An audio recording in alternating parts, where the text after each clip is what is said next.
আসসালামু আলাইকুম বন্ধুরা, আজকে রান্না করবো বাটা মাছ দিয়ে ঝিঙে দিয়ে। রেসিপিটা দেখে নিন। আগে মাছটাই লবণ হলুদ মাখিয়ে নেবো, লঙ্কা গুঁড়ো হলুদ দিয়ে দিচ্ছি পরিমাণ মতো, লবণ দিয়ে দিচ্ছি পরিমাণ মতো, আর অল্প লঙ্কার গুঁড়ো, আর দিয়ে দিচ্ছি একটু কাশ্মীরি লঙ্কার গুঁড়ো। এবার এটা মাছটা ভালো করে মেখে নেবো। মশলাটা মাছে মাখিয়ে নিচ্ছি। মশলা মাছে ভালো করে মাখানো হয়ে গেছে। এবার গ্যাসে একটা কড়া বসিয়ে নিয়েছি। কড়াটায় দিয়ে দিচ্ছি সরষের তেল। আগে মাছটা ভেজে নেবো। তেল গরম হয়ে গেছে, একে একে মাছগুলো দিয়ে দিচ্ছি তেলে।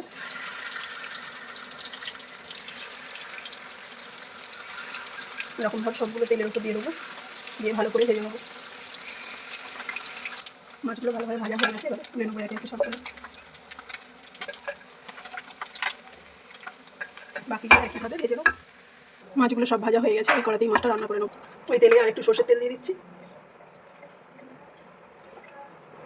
কালো জিরে, কাঁচা লঙ্কা চেরা,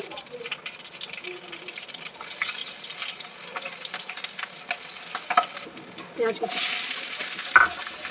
পেঁয়াজ কুচিটা একটু ভালো করে ভেজে নেবো। পেঁয়াজ আর ঝিঙে দিয়ে মাছটা রান্না করবো, তাই পেঁয়াজের পরিমাণটা একটু বেশি দিয়েছি।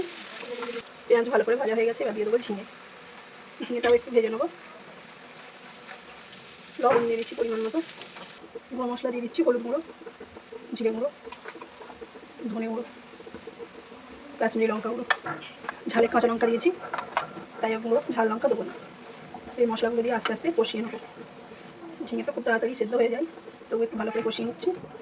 ঝিঙে ভালো করে কষানো হয়ে গেছে। এবার দিয়ে দিচ্ছি টমেটো কুচি। টমেটো কুচিটা দিয়ে আরও 2 মিনিট কষিয়ে নেবো। টমেটো দিয়ে ভালো করে কষিয়ে নিয়েছি। এবার দিয়ে দেবো পানি পরিমাণ মতো, ঝোলটা করার জন্য। মাঝারি ঝোল করবো, খুব বেশি ঝোল করবো না। মাঝারি ঝোলে এই রান্নাটা বেশি ভালো লাগে খেতে। চাপা দিয়ে ফুটিয়ে নেবো 2-3 মিনিট। 2-3 মিনিট ফুটিয়ে নিয়েছি, ভালোভাবে ফুটে গেছে। এবার দিয়ে দেবো জিরে বাটা। জিরে বাটা ওপর থেকে দিলে ফ্লেভারটা দারুণ আসে। তরকারি রেসিপিটা দারুণ সুন্দর হয়, রান্নাটা খেতে খুব সুস্বাদু হয়। জিরে বাটাটা দিয়ে মিক্স করে দিলাম। আরও 1 মিনিট ফুটিয়ে নেবো। তারপরে দিয়ে দেবো ভেজে রাখা মাছ। 1 মিনিট হয়ে গেছে। এবার মাছ ভাজা দিয়ে দিচ্ছি।